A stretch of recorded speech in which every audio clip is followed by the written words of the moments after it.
Elle se dresse majestueuse et captivante sous le regard admiratif de Chrysoula Zakharopoulou.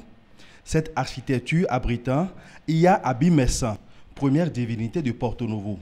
Cet abri de la termitière sacrée à 9 têtes a été rénové, ainsi que tout son environnement, avec des travaux d'aménagement d'une promenade piétonne le long de la baie est de la lagune de Porto Novo.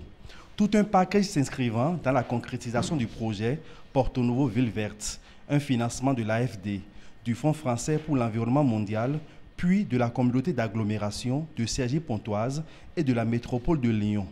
C'est un projet tout d'abord d'inclusivité. On voit très bien qu'il y a la participation de toutes les personnes qui habitent ici, avec cette promenade et avec toutes ces œuvres des artistes qui on remercie, avec les 12 artistes qui ont participé à réaliser ça.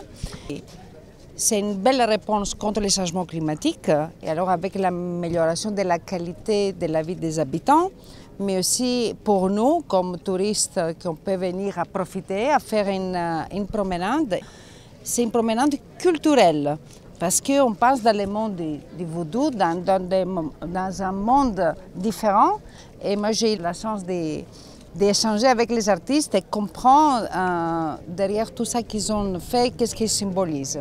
Et après, c'est un très beau projet qui a été fait entre nos deux pays, un exemple d'une collaboration. D'un coût total de 6 milliards 232 millions, ce projet de réhabilitation vise à valoriser le patrimoine culturel de la capitale du Bénin et à révéler son potentiel touristique tout en renforçant sa résilience face au changement climatique. C'est un exemple de coopération décentralisée, comme disait Madame la ministre. Ce n'est pas seulement au niveau des gouvernements, au niveau des présidents ou des ministres que ça se passe aussi au niveau des édiles, au niveau des maires, au niveau des préfets. Madame la préfète est ici. Ça se passe surtout au niveau des artistes qui créent, qui produisent. On a entendu un artiste dire tout à l'heure, je suis à la fois un artiste de Porto Novo et aussi un artiste parisien. Le projet Porto Novo Ville Verte est une première dans l'histoire des collectivités territoriales. Et je suis très heureux en tant que maire de la ville bénéficiaire. C'est le lieu pour moi de remercier Madame le ministre, de remercier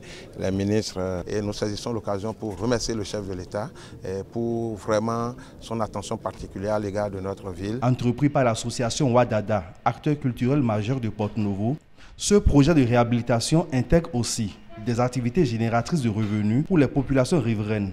L'exécution du projet prend fin en novembre prochain et déjà d'autres phases se dessinent en complément aux acquis.